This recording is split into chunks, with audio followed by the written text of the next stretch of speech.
ఏపీలో డెక్కన్ క్రానికల్ సంస్థపై చేసిన దాడి రాష్ట్రంలో హాట్ టాపిక్ అయింది. ఈ దాడిని టీడీపీ నేతలు చేసినట్టు వార్తలు వస్తున్నాయి.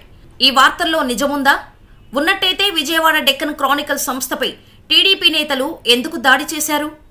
ఈ వివాదంతో షర్మిల, జగన్ ఒక్కటయ్యారా? అసలు డెక్కన్ క్రానికల్ సంస్థపై చేసిన దాడి ఎందుకు జరిగింది? Deccan Chronicle alliance takes U turn on BSP privatisation అని వార్తను ప్రచురించడంతో టీడీపీ శ్రేణులు కోపంతో పత్రికాఫీస్పై దాడి చేశారు. పేపర్లో ప్రకటించిన వార్తను తొలగించాలంటూ నినాదాలు చేశారు. డెక్కన్ క్రానికల్ కార్యాలయ బోర్డును తెలుగు విద్యార్థి స్టూడెంట్ ఫెడరేషన్ సభ్యులు దగ్ధం చేశారు. కొందరు డీసీ కార్యాలయంపై రాళ్లు రువ్వి భవిష్యత్తులో ఇలాంటి కథనాలు రాస్తే బాగోదంటూ హెచ్చరిస్తూ వాళ్లు బహిరంగంగానే నినాదాలు చేశారు. ఈ పరిస్థితులతో కాసేపు అక్కడ ఉద్రిక్త వాతావరణం నెలకొంది. టీడీపీ శ్రేణులు డీసీ ఆఫీస్ లోపలికి వెళ్లేందుకు ప్రయత్నించగా సిబ్బంది అడ్డుకున్నారు. ఈ దాడికి సంబంధించిన వీడియోను డీసీ ఎక్స్ లో పోస్ట్ చేసింది. ఈ విషయంపై ఐటీ మినిస్టర్ నారా లోకేష్ స్పందించి విశాఖపట్నం స్టీల్ ప్లాంట్ విషయంలో కూటమి ప్రభుత్వం ఎటువంటి యూటర్న్ తీసుకోదు, మేము హామీ ఇచ్చినట్టుగానే నడుచుకుంటాం, మన రాష్ట్రాన్ని నాశనం చేయాలని కోరుకునే బ్లూ మీడియా సృష్టించిన ఈ తప్పుడు వార్తలను నమ్మవద్దు, డీసీ చేసిన తప్పుడు ప్రచారంపై పార్టీ నాయకులు, కార్యకర్తలు సంయమనం పాటించాలి. డెక్కన్ క్రానికల్ వైజాగ్ కార్యాలయంలో డిస్ప్లే బోర్డుపై జరిగిన దాడిని టీడీపీ తీవ్రంగా ఖండిస్తోంది. ఈ బ్లూ మీడియా సంస్థలపై మేము చట్టపరమైన చర్యలు తీసుకుంటాము. ఆ వార్తలు అస్సలు సరికానివి, అసంబద్ధమైనవి, వాస్తవాలు కానే కావు అని నారా లోకేష్ ఎక్స్ లో ట్వీట్ చేశారు. ఇదంతా ప్రభుత్వంపై వైసీపీ కుట్ర అని, విశాఖ బ్రాండ్ ఇమేజ్ ను నాశనం చేయడానికి బ్లూ మీడియా, జగన్ కలిసి రాశారంటూ ఆగ్రహం వ్యక్తం చేయడంతో డెక్కన్ క్రానికల్ కథనంపై రాష్ట్ర ప్రజలు ఫోకస్ పెట్టారు.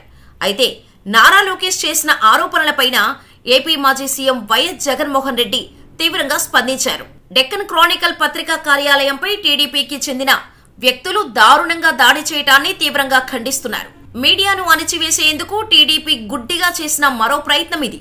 కొత్త పాలనలో రాష్ట్రంలో ప్రజాస్వామ్య ఉల్లంఘన నిరంతరం జరుగుతోంది, దీనికి సీఎం చంద్రబాబు బాధ్యత వహించాలి అని ట్వీట్ చేశారు. దీనికి సపోర్ట్ చేస్తున్నట్టుగా జగన్ బాటలో టీడీపీపై వైఎస్ షర్మిల కూడా కూటమిపై అటాక్ చేశారు. విశాఖ ఉక్కు ప్రైవేటీకరణను అడ్డుకోలేక ఎదురు ఈ చర్యలా? మేలుకోకపోతే రేపు ప్రజలు మీకు జవాబు చెబుతారు. దమ్ముంటే మోడీని నిలదీయండి, అంతేకాని నిలదీసే గొంతులపై ఉక్కుపాదం మోపద్దు.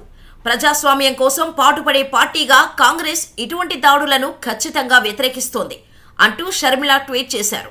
అయితే మొన్నటిదాకా జగన్ ని టార్గెట్ చేసిన షర్మిల ఇప్పుడు జగన్ బాటలో టీడీపీపై విరుచుకుపడ్డారు.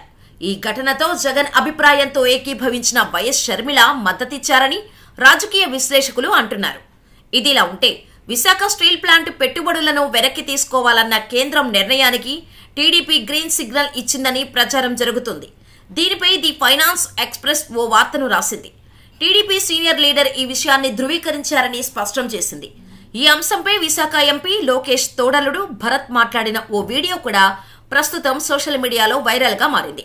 ఈ వీడియోలో విశాఖ స్టీల్ ప్రైవేటీకరణ అడ్డుకుంటామని, తాము హామీ ఇచ్చింది నిజమేనని, కానీ బీజేపీతో కూటమిలో ఉండటం వల్ల ప్రైవేటీకరణను అడ్డుకునేందుకు ఇబ్బందులుంటాయని భరత్ చెప్పుకొచ్చారు. అయితే ఈ దాడి ఘటనపై విశాఖ డెక్కన్ క్రానికల్ ఉద్యోగులు ఎంవీపీ పోలీసులకు ఫిర్యాదు చేశారు.